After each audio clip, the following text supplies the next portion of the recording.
સમાચાર મળી રહ્યા છે કે જ્યાં નવસારીમાં પૂરની સ્થિતિને લઈને મહત્વપૂર્ણ નિર્ણય કરાયો છે। એનડીઆરએફની વધુ એક ટીમને નવસારી ખસેડાઈ હોવાની વિગતો મળી રહી છે। એનડીઆરએફની ટીમે વલસાડથી નવસારી ખસેડાઈ છે।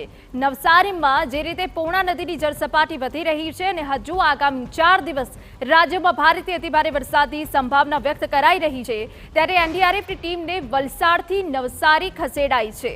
હાલ નવસારીના સ્થાનિક વિસ્તારોમાં જળબંબાકારની સ્થિતિ જોવા મળી રહી છે।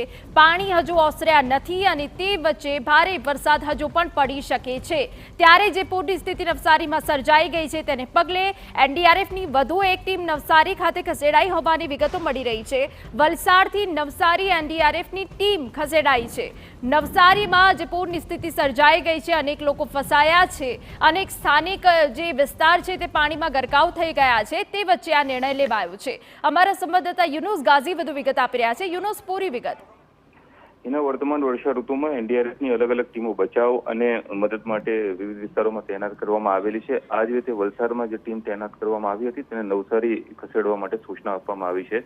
નવસારીમાં જે પ્રકારે ઉપરવાસમાંથી પાણી આવી રહ્યું છે અને તેને કારણે જે પૂર જેવી પરિસ્થિતિ સર્જાય છે, તેને કારણે તાત્કાલિક જો નીચાણવાળા વિસ્તારોમાં કોઈ ફસાયેલી વ્યક્તિઓ અથવા તો મદદની જરૂર પડે તેને કારણે નવસારી ખાતે આ ટીમ મોકલવામાં આવેલી છે।